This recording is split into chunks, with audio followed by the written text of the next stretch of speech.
한번 따라 하실까요? 고난당하시는 예수 그리스도. 우리 장로님 기도하시기도 하셨지만 오늘은 사순절 가운데 부활절을 앞두고 고난절, 고난주일이라고 말하는 고난주간입니다. 고난주간에 출발을 하면서 예수님께서 당하시는 고난, 어떤 것이 있을까 함께 말씀의 은혜를 나누기를 원합니다. 우리의 삶의 고난과 아픔과 상처 몇 종류나 있을까요? 종류별로 따지면 한도 끝도 없겠지만 큰 뭉텅거리로 본다면 육체가 당하는 고통이 있죠. 육체가 당하는, 또 마음이 당하는 고통이 있을 수 있습니다. 나는 마음은 힘들어도 괜찮은데 몸이 힘든 건 못 참는다. 몸이 힘든 건 손 드시더라고요. 아까 2부 때 보니까 힘들더라고요. 그러면 나는 몸은 때울 수 있다, 내가 정말. 그런데 마음이 아프고 힘든 건 내가 도저히 못 참겠더라. 벌쩍 손 드시면, 그러니까 제가 보니까 통계적으로 마음 아픈 게 더 힘든 것 같아요. 그런데 대다수 안 드신 분은 뭐냐면 몸 아픈 것도 싫고 마음 아픈 것도 싫다. 아주 아픈 건 질색이다. 아마 그러신 것 같아요. 그렇죠. 누가 아픈 것을 좋아하겠습니까? 그런데 이 고난주간에 대부분 많은 사람들은 예수님이 당하시는 고난을 육체적인 고난에 포커스, 초점을 맞추기가 쉽습니다. 예수님께서 채찍에 맞으시고 그리고 십자가를 지시고 골고다를 올라가시고 십자가의 못을 박히시고 가시의 면류관을 쓰시고 십자가 6시간을 매달리시고, 이런 상황을 보면 예수님의 육체적인 고난은 이로 말할 수가 없을 것 같습니다. 근데 저는 2022년 고난주간을 맞으며 하나님 말씀을 묵상하는 가운데 예수님의 마음은 어땠을까? 육체의 고난은 이로 말할 수 없음을 우리가 너무나 잘 알고 있는데, 그 상황 속에 십자가를 지시기 전부터 예수님의 마음의 아픔과 눈물과 처절한 고통을 우리 마음속에 같이 느껴보지를 못한 것 같아요. 오늘 성경을 함께 말씀을 나누면서 예수님이 십자가를 앞두시고 그 마음에 받았을 압박감, 아픔과 눈물과 아주 복합적인 여러 가지 감정들을 함께 살펴보면서 예수님이 이런 마음이셨구나, 그 마음을 느끼는 순간 오히려 우리에게 은혜가 되는 귀한 시간 되시기를 주님의 이름으로 축복합니다. 우린 첫 번째로 최후의 만찬 가운데서 예수님이 당하시는 고난과 아픔을 보겠습니다. 참 최후의 만찬과 고난과 아픔 역설적이죠. 역설적. 최후의 만찬, 라스트 서퍼라고 말하는 것은, 만찬은 무엇입니까? 저녁 식사. 저 와스타드메 마이어스 뷔페상 하시면 되는 거예요. 그 만찬이니까 진짜 먹을 것이 푸짐하고 함께 기쁘고 즐거워야 될 잔치와 같은 건데, 안타깝지만 예수님은 그 만찬의 모든 잔치의 풍요로움이 아니라 그 가운데 홀로 가슴 아파 눈물을 흘리며 계시는 예수님의 모습이 보이기 때문입니다. 마가복음 14장 12절로 16절에 보니까 무교절의 첫날 곧 6월절 양, 이스라엘 백성이 애굽에서 나온 날, 출애굽받은 그날을 기념하는 이스라엘의 절기와 같은 거거든요. 6월절 양 잡는 날에, 양고기 먹겠죠. 양 잡는 날에 제자들이 예수께 여짜오되, 우리가 어디로 가서 선생님께서 6월절 음식을 잡수시게 준비하기를 원하시니까 양도 잡고 잔치 분위기도 되고 음식도 준비하고, 지금 상황으로 볼 땐 분위기가 좋습니다. 예수님도 행복해하고 그래 맛있는 거 먹자 그럴 것 같아요. 자, 그런데 그 다음 절을 보면 예수께서 제자 중에 둘을 보내시며 이르시되 성내로 들어가 봐라. 그러면 거기에 물 한 동이를 가지고 가는 사람을 만나게 될 건데 그를 따라가라. 여러분 혹시 색연필이 있으면 물 한 동이를 지고 가는 사람을 밑줄을 치실 필요가 있습니다. 왜냐하면 물 한 동이를 지고 가는 사람은 이름도 없습니다. 성도 없고요, 어떻게 생겼는지도 모르겠고요, 여자인지도 모르겠고 남자인지도 모르겠어요. 무거운 물동이를 졌다고 치면 남자로 추정이 되고, 또 조그만 물동이라면 여자로 추정될 수 있지만 어쨌든 누군지 모르겠어요. 그런데 아주 중요한 일을 합니다. 예수님께서 숨겨놓으신 사람, 그 사람을 따라가면 만찬을 할 수 있는 장소를 안내해 줄 거라는 것입니다. 저는 성경을 읽다가 깜짝 놀란 것은 뭐냐면, 화려하게 이름을 대는 다니엘, 무슨 다윗, 솔로몬, 이런 위대한 믿음의 선배들의 이름들도 있지만 그저 물 한 동이를 쥐고 스쳐 지나가는 마치 영화 속에 가장 짧은 엑스트라나 그냥 무슨 카메오처럼 슬쩍 지나가는데 아무도 모르는데 그 사람이 결정적인 역할을 하더라는 것입니다. 저와 여러분이 1000년을 산든 만년을 산든 오래 산다는 의미가 무엇이 중요합니까? 얼마를 살든 하나님께서 준비하셨다가 쓰시는 사람, 세 사람 하면 하시는데 잘 접수가 안 되셨나요? 하나님께서 잘 준비하실 때에 필요한 시간에 그 사람이다. 뽑아 쓰시는 사람, 들어 쓰시는 사람, 예비해 쓰시는 사람. 인생은 예수를 믿기 전까지는 몰랐지만 예수를 믿고 나니까 뭐가 의미가 있느냐? 하나님이 필요할 때에 하나님께서 그 사람 거기서 쓰자. 하나님이 쓰셔야 의미가 있는 것입니다. 인생 한 1000년 살았는데 하나님의 기억이 아무 기억도 없어. 난 잘 몰라 그 사람. 우리의 삶의 목적은 하나님이 기억하셔야 돼요. 전 깜짝 놀란 게 그저 길거리에 물 한 동이를 지고 하는 사람 누가 거기 사람 관심을 두고 집중하겠어. 예수님은 머릿속에 두셨어. 그 사람을 찾아가봐, 따라가봐. 그가 가는 곳이 최후의 만찬의 장소이다. 그를 따라가서 그 다음 절에 보면 어디든지 그가 들어가는 그 집주인에게 거기 가면 그 집주인을 만나. 이 사람은 또 하나의 준비된 사람입니다. 물 한 동이를 지고 하는 사람이 장소를 인도했다면 그 집주인은 장소를 준비한 사람입니다. 성경은 이렇게 이름 없이 빛 없이 숨겨져 있는 사람이 굉장히 많이 나옵니다.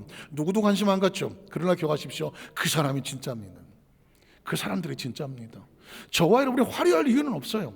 우리가 뭐 다 같이 이름 높여서 무슨 신문에 이름을 나오고 그래도 좋겠지만 그럴 필요 없어. 그저 아주 중요한 순간에 하나님이 기억하시고 그를 사용해서 그것을 사용하셨다. 그러면 그 인생은 그 존재로 더 가치가 있고 빛이 있는 것입니다. 그 집주인에게 이르되, 선생님의 말씀이 내가 내 제자들과 함께 유월절 음식을 먹을 나의 객실이 어디 있느냐라고 질문을 하는, 그렇게 하시더라 하라 하는. 그랬더니 그리하면 그 사람이 나한테 맡긴 사명이구나. 자리를 펴고 미리 준비되어 있다네. 준비한 큰 다락방을 보일 것이니 거기서 우리를 위하여 뭐하자? 준비하는, 소위 말하는 마가의 다락방과 같은 최후의 만찬 다락방. 이번 주 내일부터 시작될 5일 동안의 특별 고난주간 새벽 예배의 말씀의 주제가 뭐냐면 이 다락방 최후의 만찬에서 예수님께서 말씀하신 것 5가지를 뽑아서 최후의 만찬의 마지막에 중요하게 하셨던 5가지를 뽑아서 월요일부터 금요일까지 새벽의 말씀을 나누려고 합니다. 그 장소가 그래서 아주 중요한 것이죠. 거기에 잔치를 베풀라라고 하시니 그 다음 절에 보니까 제자들이 나아가서 성내로 들어가서 예수께서 하시던 말씀대로 했더니 만나게 되고, 말씀대로 갔더니 장소를 찾았고, 말씀대로 했더니 6월절 음식이 어떻게 되더라? 준비가 됐다. 자, 그 다음 절을 보겠습니다. 자, 성경을 쭉 읽어내려는 가운데 예수님은 어떤 마음이었을지 마음을 느껴보십시오. 제자 저번에 그 12를 데리고, 성경에 보면 12를 다 데리고 갔습니다. 빠진 사람이 없습니다. 12를 데리고 가서 어떻게 합니까? 다 앉아서 먹습니다. 분위기 좋죠? 포도주, 떡, 그리고 여러 가지 음식이 있어서 기분도 좋고, 업사거니 뒷사거니 서로 정말 재밌게 대화하는 상황인데 아마 예수님의 표정은 그전과 사뭇 달랐을 것 같습니다. 제자들은 어쩌면 눈치를 봅니다. 오늘 예수님의 표정이 다른데, 예수님께서 예전 같지 않은데 무슨 중요한 일이 있으신가? 무슨 중요한 말을 하시려고 하는가? 제자들은 자기들끼리 먹고 마시며 떠들고 있지만 온통 관심은 예수님께 가 있었을 겁니다. 아니나 다를까 예수님께서 입을 여십니다. 얘들아, 내가 진실로, 예수님께서 진실로라고 말씀하실 때는 아주 중요한 말씀을 하셨죠. 내가 진실로 너희에게 이르노니 너희 중에 한 사람 곧 나와 함께 먹는 자가 나를 뭐하리라? 이렇게 말씀하시는 주님은 어떨까요? 저와 여러분이 어떤 자리에 모임을 갔는데 겉으로 볼 때는 아주 먹고 마시고 분위기 좋은데 그 중에 한 사람이 내 등에 칼을 꽂으려고 모략을 꾸미고 있어. 나를 배신하고 겉으로는 웃으면서 하고 있지만 나를 뒤에서 모략하고 모함하고 비방하고 조롱하고 함정에 빠뜨리려고 한 사람이 그 자리에 같이 있어. 심정이 어떨 것 같아요? 예수님은 십자가를 지고 가는 십자가가 무거운 게 아닙니다. 그 십자가를 지고까지 그 사명을 지기 위해 담당해야 될 상황이 눈물 없이는 못 가는 거예요. 예수님은 뻔연히 가룟 유다가 자신을 팔 것을 알고 있지만 전혀 내색하지 아니하고 같이 떡과 잔을 마십니다. 그리고 말합니다. 지금 이 자리에 나와 함께 있는 자 중에 한 사람이 나를 팔 것이다. 제자에게 배신을 당하는 예수님의 마음은 어떨까요? 저는 그게 너무 절절하고 아픈 거예요. 그럼에도 불구하고 마지막까지 그의 이름을 대지하지 하시는 예수님의 마음. 그 다음 절에 보면 그랬더니 그들이 근심하며 큰일 나지 않았습니까? 아니 우리 중에 한 사람이 예수를 판다고? 그들은 모두 다 근심하며 왜? 혹시 내가 팔까? 아닌데? 하면서 뭐라고 말합니까? 나는 아니지요. 주님 나는 아니지요. 아니지요. 아니지. 심지어 그 아니지요 하는 가운데 가룟 유다까지 아주 천연덕스럽게 예수님의 눈을 바라보면서 설마 모를 거야. 알 리가 없지. 아이. 그러니까 더더욱 친근한 척, 더더욱 정직한 척, 더더욱 절대로 아닌 척 하면서 난 아니지요. 예수님은 너다 이씨. 그러고 싶은 마음이 굴뚝 같아도 예수님께서는 직접적으로 말씀하지 않냐. 이걸 감수해야 되고 감당하시. 왜? 무엇 때문에? 내가 가야 될 십자가의 사명 때문에. 원래 사명을 지고 갈라니 이런 아픔과 배신과 배반과 이런 고통까지도 감수하고 끌어가야 될 예수님의 십자가는 이미 시작되고 있는 것이죠. 하고 말하기 시작하니 그 다음 절에 보니까 그들에게 이르되 12 중에 하나 곧 나와 함께 그릇에 손을 넣는 자더라. 그럼에도 불구하고 다른 성경에 보면 제자들은 전혀 가룟 유다인지를 알지를 못합니다. 역시 가룟 유다도 제가 그랬습니다 라고 엎드려 고백하지도 않습니다. 그 다음 절에 보니까 인자는 자기에 대하여 기록한 대로, 예수님은 사명을 치고 자기 기록한 대로 그 길을 가는 거예요. 오늘 저와 여러분의 때로 예수를 믿고 있기 때문에, 사명과 직분을 지었기 때문에 힘들어도 어려워도 그 길을 가죠. 우리는 각자를 맡겨진 사명의 기록대로 가는 것입니다. 그러나 그 길을 반대하며 인자를 파는 그 사람에게는 뭐가 있으리로다? 화가 있으리로다. 제가 지난 주일 금요편에 때 이런 설교를 했습니다. 성경 속에 많은 신앙의 모델들이 있고 넘어지고 쓰러지고 엎어 일어나긴 하지만 베드로처럼 한번 넘어졌지만 다시 일어나는 베드로가 될 수 있을지 모르지만 절대로 가룟 유다는 되지 마라. 가룟 유다는요, 베드로는 자기가 신앙이 없어서, 믿음이 없어서, 자기 목숨을 아까워서 예수를 모른다고 신앙이 무너졌지만, 가룟 유다는 신앙이 무너진 것이 아니야. 자기의 목적을 위해서 예수님을 죽이려고 등에 칼을 꽂은 사람이거든요. 칼을 꽂은.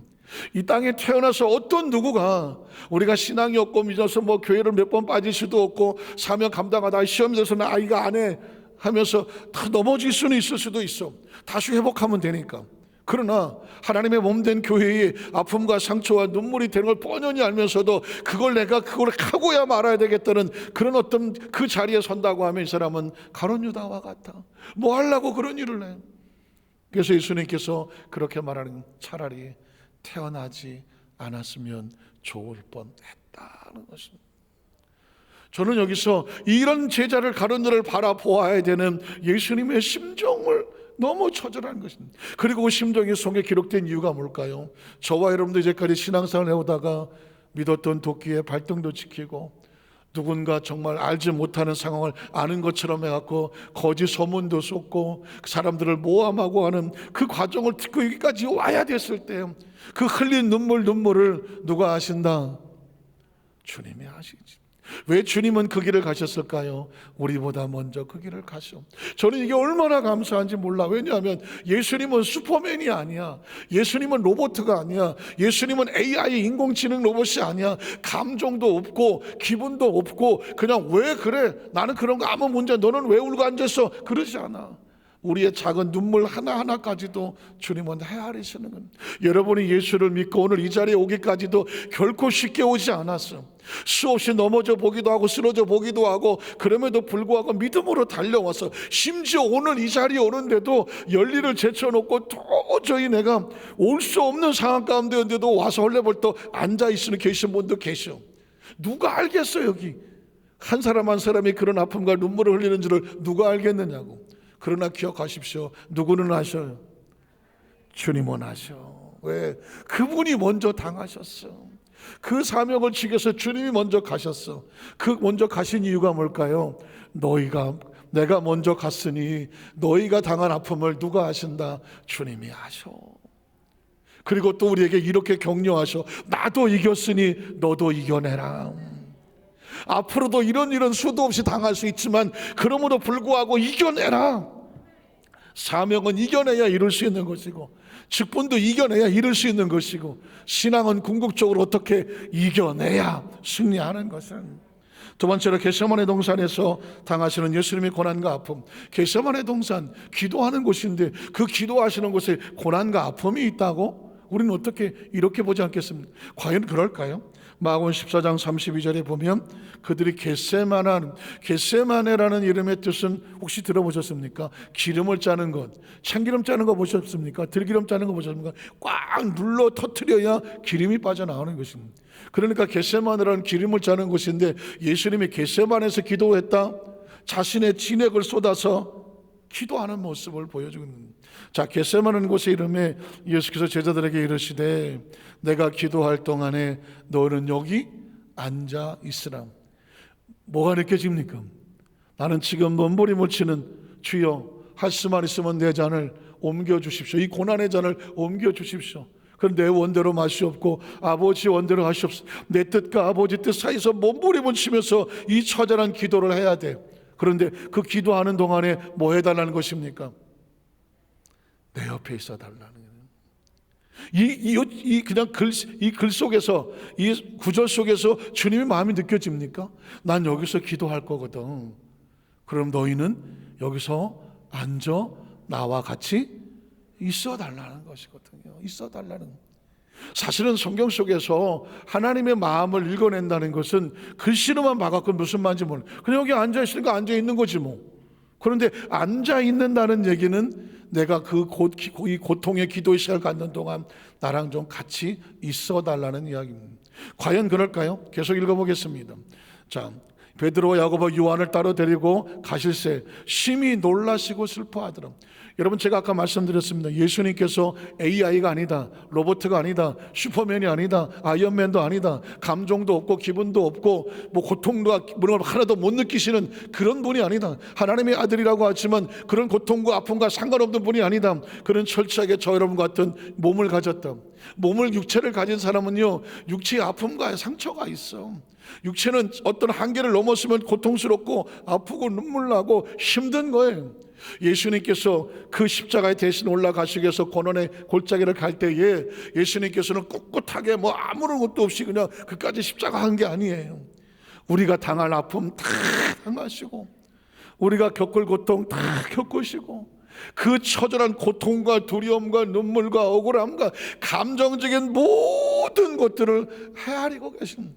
그가 먼저 겪으셨다는 사실이 저는 너무나도 귀하고 감사한 거예요.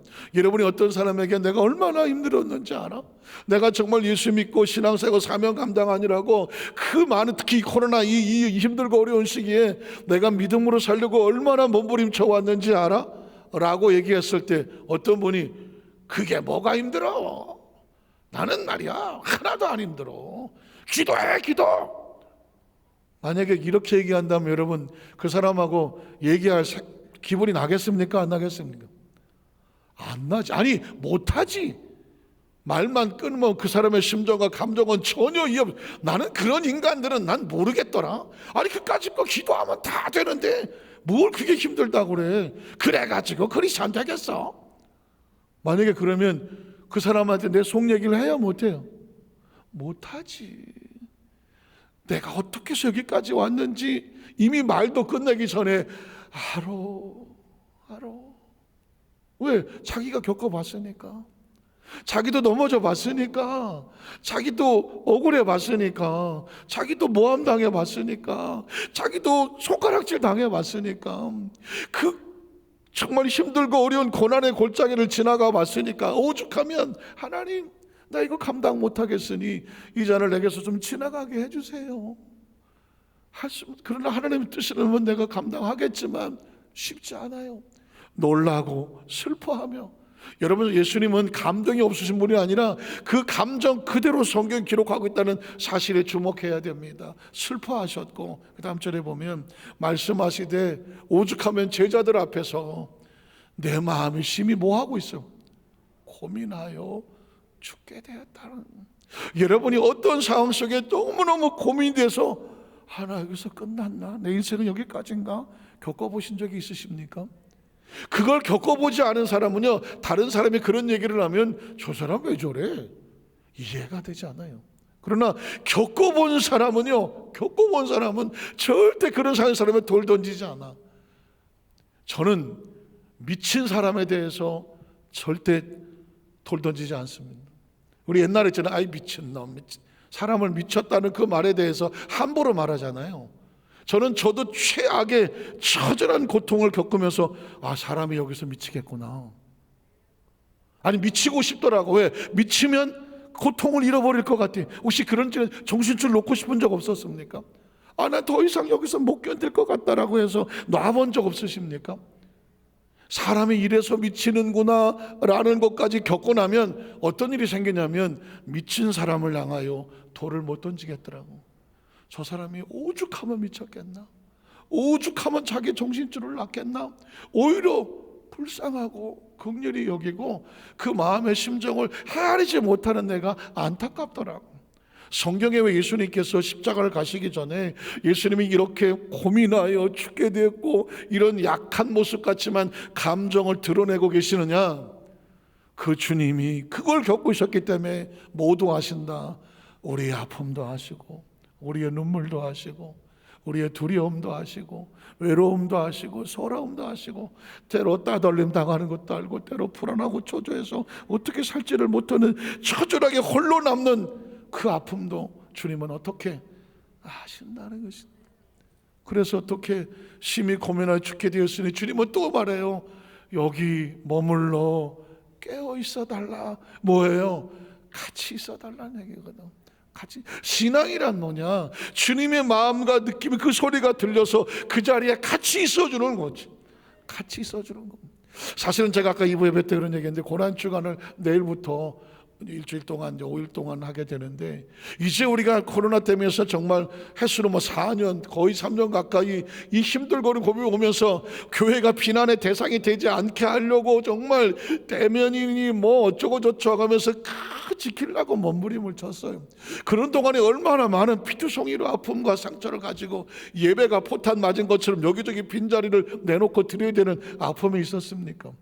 이제는 이 모든 것들도 점점 이제 정리가 되어져 가고 다음 주면은 실외에서는 마스크도 벗고 거리 제한도 없어지고 하는 그런 어떤 엔데믹으로 끝나가는 쪽으로 가고 있다고 하는데 사실 우리는 멍하니 놓을 수가 없단 말이죠. 어떻게 제 마음이 급한 것은 뭐냐? 이 고난주간에 주님과 같이 있어드리자니요. 이 고난주 새벽 예배에 우리가 다시 우리의 자리를 찾아야지. 나랑 좀 같이 있어달라. 이 고난주간에 텅 빈 자리를 놓고 새벽 예배를 드리고 다음 주일이 부활주일입니다. 부활하셨네. 이게 되겠습니까? 저는 한 주간이 우리 안산교회 성도들이 다시 신앙을 회복하고 하나님과의 관계가 회복이 되고 자리가 회복이 되고 아무리 바쁘고 힘든 일이 있겠지만 그럼에도 불구하고 내가 고민하여 죽게 되었으니 여기 머물러 나와 함께 깨어 있어 달라. 주님의 마음이 우리 마음을 흔들어서 여러분 이 고난주간의 5일 동안에 우리의 자리를 추스리고 적어도 부활주일은 정말 안 보였던 얼굴이 다 달려와서 다시 우리 영적으로 회복하여 부활하는 것처럼 주님 나 여기 왔어요. 그게 부활이지. 계란이나 어쩌고 하고 하얀 가운이나 앉아있고 앉았고 부님 부활하셨네 하고 해서 부활입니까? 내 영이 부활해야 부활이지 내 영이 부활하지 않는데 그게 무슨 부활이 되겠어? 그런 어떤 새롭게 출발하는 우리 여도수 안산교회의 이 고난주간과 고난주 특별 새벽 예배와 부활주일이 되기를 주님의 이름으로 축원합니다. 그래야 뭐가 되냐? 산다니까. 신앙은 뭐냐? 주님의 마음을 같이 느끼는 거예요. 제자들에게 제발 좀 나랑 여기 머물러서 같이 깨어 있어 달라고 주님이 말씀을 고백하잖아요. 그 다음 절에 보면 그랬더니 조금 나가서 땅에 엎드려 들 수 있는 대로 갑자기 엎드려 이때가 자기에게 지나가기를 피할 시기로서 구하여 육체가 구하는 거죠. 이르시되 아빠 아버지요. 이 부분도 눈물 나는 거예요. 하나님과 우리 관계는요, 보통 뭐 영화나 이런 데 보면 거대한 신전이 있고 인간이 거기서 그냥 쭈그리고 엎드려서 무슨 그냥 신전 앞에서 꼬꾸라지고 있는, 뭐 복종하고 순종하고 있는 어쩔 수 없는 이런 존재들로 많이 다른 쪽에서 보여지지만, 하나님과 우리 사이는 어떤 관계냐? 우리는 피할래야 피할 수 없는 하나님의 자녀들이에요. 하나님의 형상과 모양을 주셨지, 하나님 우리에게 생기를 주셨지, 하나님의 성령과 우리와 함께 하시지. 그러니까 우리는 부족하고 모자라도 하나님 앞에 뭐예요? 하나님 우리 아버지. 우리 아들은 나이가 지금 30이 됐는데 문자 보내면 아버지라고 써요. 아버지.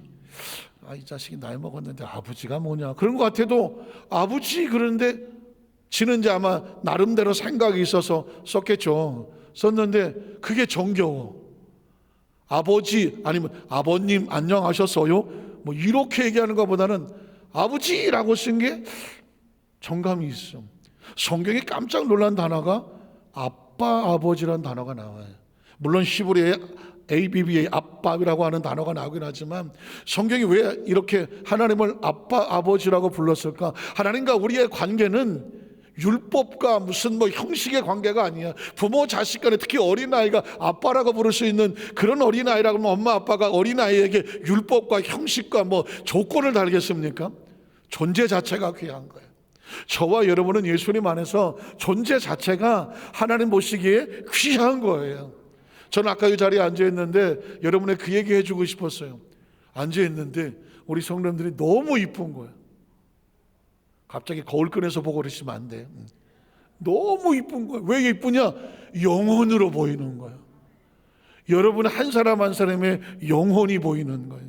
그 영혼이 빛으로 보이는 거예요. 하나님의 빛들이 하나님의 날이라고 여기서부터 여기저기서 막 와서 이 하나님의 집을 채우고 앉는 거예요. 제가 보기에도 여러분이 너무너무 이쁘고 아름다운데, 하나님의 존재가, 하나님의 형상과 모양을 졌던 존재들이 그 빛이 다시 살아나서 하나님의 집으로 와서 예비하게 또 달려나오면 동서사방에서 오잖아. 그 빛을 바라보시는 하나님의 마음은 어떻겠소? 좋지. 제가 보기에도 여러분이 귀한데, 그래서 예수님이 하시는 것은 그 제자들이나 오늘 우리에게 주시는 메시지와 같아요. 아빠 아버지요, 아버지께는 모든 것이 가능하오니 이 잔을 내게서 옮겨 주시옵소서. 그러나 나의 원대로, 예수님은 자신의 원을 주장하려고 온 것이 아니야. 누구의 원대로? 아버지 원대로 하시옵소서. 누가복음 22장에 보면 이 장면을 아주 리얼하게 기록하는데, 누가는 의사예요, 직업이. 그러다 보니까 예수님께서 처절하게 고통을 당하는 장면을 보며 누구도 보지 못했던 부분을 찾아내고 있습니다. 예수께서 애쓰시고 더욱 힘쓰고 해서 더욱 간절히 기도하니 마치 기름을 짜는 듯이 몸을 진액을 쏟으니 땀이 땅에 떨어지는 모같이 되더라. 휘방울 같은. 어떤 사람이 땀을 흘렸는데 그 땀방울 속에서 핏빛이 보이더라. 어떤 사람이 눈물을 흘렸는데 그 눈에 피가 섞이더라. 그래서 피눈물을 흘린다는 말을 하지 않습니까? 의학적으로 보면 사람이요, 너무 고통스럽고 힘들어서 자기 몸에 진액을 자르면서 울면서 통곡하고 땀을 흘리면 모세 혈관이 깨져서, 모세가 터져서 그 땀방울에 섞이고 눈물방울에 섞인다는 것입니다. 그래서 그 눈물방울이 핏빛으로 보이는, 그게 피눈물이야. 그게 피땀 흘린 눈물이야. 예수님께서 지금 온 진액을 쏟아서 감정과 기분에 없는 모든 것을 쏟아내고, 이게 예수님께서 하시는 거예요. 몸만 십자가 지느라고 무겁겠구나 아니라니까. 그 마음과 상태까지도 친히 그 고통을 겪고 계시는 거예요. 그 이유는 뭐라고요? 내가 당했으니 너의 심정을 안다 모른다. 안다. 그 다음 절에 보면, 그래서 기도 후에 일어나 제자들에게 가서 슬픔으로 인하여 잠든 것을 보시고 이르시되 어찌하여 자느냐, 시험에 들지 않게 일어나 기도하라. 감정 없이 들리는 말로 읽으면 성경은 의미가 없어요. 시험에 들지 않게 일어나 기도하라, 이건 의미가 없어. 예수님이 당하시는 순환, 고난의 연장에 같이 깨어서 기도해야 이겨낼 수가 있겠는데, 내가 육신이 피곤하 이렇게 졸고 있으니 이걸 어쩌면 좋으냐, 주님의 마음이 담겨져 있는. 그 다음 절에 보면 예수께서 이제 돌아오사 제자들이 자는 것을 보시고 베드로에게 말씀하시되 시몬아 자느냐, 시몬아 자느냐. 깨어서 같이 있어줄 시몬을 기대했는데 시몬이 자고 있어. 시몬아 내가 자느냐. 그래서 하시는 말씀이 뭐예요? 내가 한 시간 더 깨어 있을 수 없더냐. 시험에 들지 않게 깨어 있어 기도하라. 영적으로 시험에 들지 않으려면 방법은 뭐밖에 없어? 뭐 하는 수밖에 없어요? 깨어서 기도하는 수밖에 없어. 마음의 논의로도 육신이 약하도다 하시고 다시 나아가 동일한 말씀으로 기도하시고 다시 오사 보신즉 그들이 잔이 있는 그들의 눈이 심히 피곤함이로라. 그들이 예수께 무엇으로 대답할 줄을 알지가 못하지. 뭐 졸고 있었으니 뭘 물어볼 말이 없. 세 번째 오사 그들에게 이르시되 이제는 자고시라. 여러분, 주님과 같이 있어줄 때가 항상 있는 것은 아닌 거예요. 같이 있어달라 그럴 때 같이 있어줘야 되는 것이고, 나중에 내가 시간 났는데 같이 있어드릴게요, 이제는 아니다. 그만 되었다.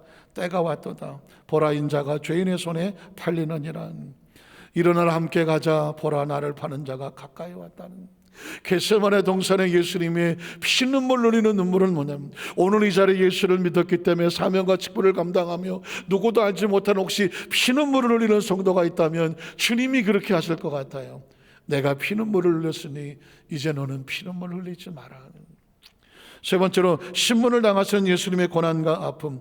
예수를 믿는다는 것 때문에 신앙생활하는 것, 사명 감당하는 가운데 누군가에게 거짓 모함을 당하고 손가락질을 당하고 핍박을 당하고 차별을 당해 보신 적이 있으십니까? 예수님은 먼저 그 고통을 겪으셨습니다. 마가복음 14장 53절 이하에 보니까, 제가 쭉 읽어 내려갈 테니까 그 감정을, 예수님의 마음을 느껴보십시오.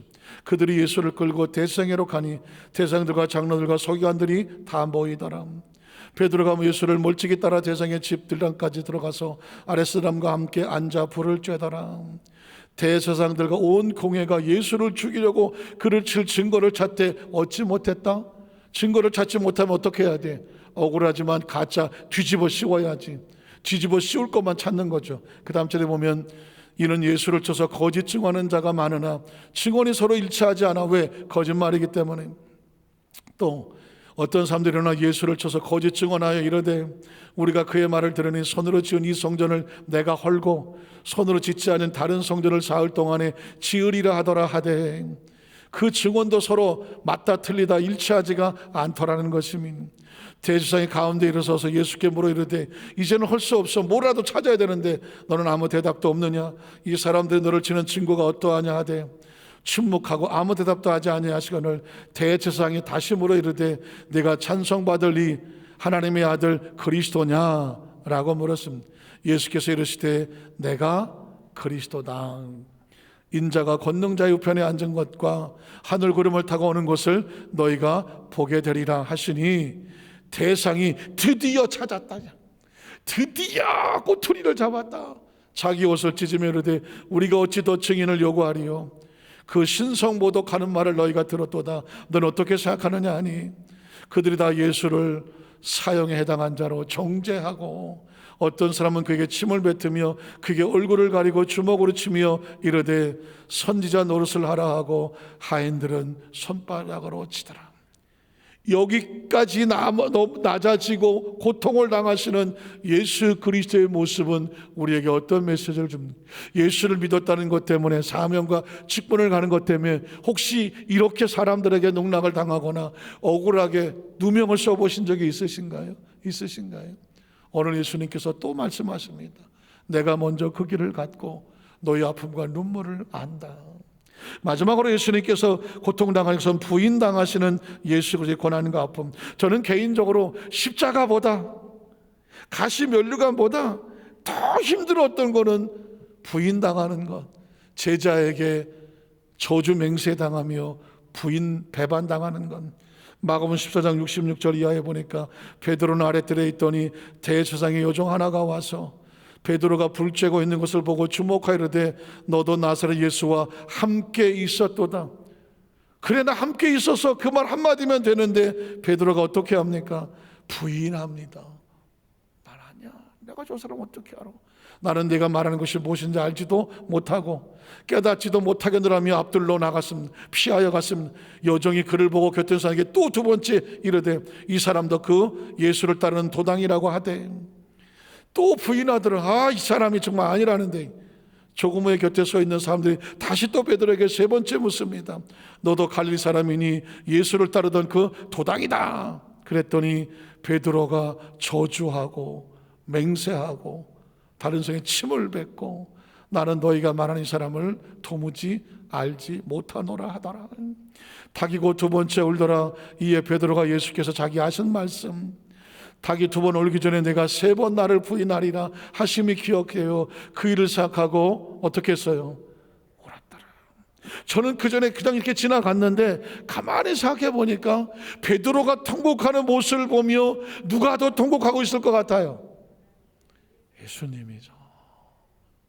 그 나약한 베드로, 예수를 모른다고 부인하고 하는 베드로, 그걸 견디지 못하고 힘들어하는 그 베드로를 보면서 예수님께서 얼마나 피눈물을 흘리며 통곡하셨습니다. 십자가보다 더 무서운 거, 더 무거운 건 뭐냐면 가장 사랑하는 옆에 있는 사람의 제자가 나를 배신하는 거죠. 나를 모른다고 침을 뱉고 저주하는 것이 아닐까요? 예수님은 이 고통과 아픔을 겪어 가시면서 그리고 끝까지 여기서 포기하지 아니하시고 십자가를 짊어지고 가셨구나. 왜 그렇게 하셨을까요? 우리 여도수 만산교회 성도들 신앙생활로 믿음 생활하고 여기까지 달려오면서 수많은 장애물과 어려움이 있었겠지만 그걸 어떻게 해달라? 끝까지 견디고 이겨서 마지막 순간까지 이겨달라. 왜냐하면 예수님도 그 승리의 십자가를 이겨내셨기 때문인 것입니다. 말씀을 정리하기 원합니다. 제가 여러분 영화 포스터 하나를 보여드리겠는데요, 혹시 보신 분 계신가요? 저는 이 영화를 보지는 못했지만 중간중간 소개하는 것, 그 장면을 많이 봤고, 그리고 또 전체 내용이 뭔지 한번 읽어본 적도 있는데, 이 황정민이 주인공을 맡았던 가장 평범한 아버지의 가장 위대한 이야기, 이 사진은 좀 젊게 나왔지만 나중에 이 사람이 할아버지가 돼서, 덕수라는 사람이 6.25 때에 아버지를 잃어버리고 그 피난 따르는 배에 아버지가 타지 못할 때 아버지가 이런 말을 합니다. 덕수야, 이젠 네가 가장이다. 네가 가장이니까 네가 동생들이고 다 책임지고 해야 돼. 그 한마디가 말에 먹혀서 피난을 와서 정말 시장 바닥에서 온갖 힘들고 어려운 일을 다 했고, 그리고 심지어 저 독일의 광부로 가서 거기서도 정말 몸이 부서져라고 와서 다시 와서 가족들을 잘 지켜내면서 나중에 할아버지가 돼서 아버지 사진을 보면서 아버지가 보고 싶다고 울면서 하는 말, 그 마지막 대사 혹시 기억하십니까? 아버지요, 내 삶아 억수로 힘들었다 아닙니까? 이 말 한마디가 이 사람의 일생을 말하는 거예요. 그 어린 시절 아버지를 잃고 피난을 해서 낯설고 물서는 곳에 와서 거기서 정말 악다고니로 살아남았어. 자식들 손주들까지 키워나가면서 끝까지 그걸 했던 거 뭐냐? 아버지가 너는 장남이니까, 네가 이제 가장이니까 네가 지켜야 된다. 그거 하나 가지고 마지막 그의 일생에 아버지요, 내가 억수로 힘들었다 아닙니까? 인생을. 저는 그 이야기를 들으면서 우리 여도수 만산교회 성도들이 이 땅의 모든 사역 수고를 마치고 하나님 앞에 섰을 때 성경에 보니까 성도가 천국에 오면 그는 눈물을 닦아주시고 예수님이 안아주신다고 되어 있다. 그럴 수밖에 없지. 이 땅에서 육신을 가지고 정말 우리가 무슨 힘이 있어서 그 죄와 싸우고 세상과 싸워서 믿음으로 살려고 몸부림을 쳐서 얼마나 피눈물을 흘렸겠어. 얼마나 수도 없이 거꾸로 젖히고 정말 주저앉았겠어. 그러면서 그걸 견뎌내고 천국의 신앙으로 끝까지 사명 감당했을 때 주님이 어떻게 앉아서 맞겠어? 틸려 나와서 끌어안겠지. 나라도 그럴 것 같아. 그때 우리가 할 수 있는 얘기는 이 말이었으면 좋겠어요. 주님, 내가 여기까지 오느라고 억수로 힘들었다 아닙니까? 이 말은 뭐냐? 끝까지 이겼다는 것입니다. 끝까지 이긴 자가 이 말을 할 수가 있는 거예요. 힘들었지만 이겼다는 거지. 전 그 얘기를 하고 싶습니다. 저와 여러분이 앞으로도 신앙생활하며 천국 가는 그 순간까지 별의별 일을 다 만날 수 있겠지만 한 가지만 기억하십시오. 그럼에도 불구하고 내가 힘들었지만 이겨냈습니다. 그래서 지금 내가 하나님 앞에 와 있습니다. 이거 해야죠. 내가 힘들어서 포기합니다. 이건 아니잖아요. 이 고난 주간을 맞으면서 이제 이 고난은 더 이상 아픔과 상처의 고난이 아니라 우리가 안고 끌고 와야 될 사랑과 은혜의 십자가, 이 한 주간 동안의 것을 가슴에 끌어안고 잘 뜯어서 이게 정말 절실한 사람이 이제 부활의 날에 부활주일이 우리 생애 최고의 새로운 신앙에 역동하며 설 수 있는 축복의 은혜가 될 줄로 믿습니다. 이 은혜 함께 하시길 주의 이름으로 축원합니다. 기도하겠습니다. 하나님 아버지 감사합니다.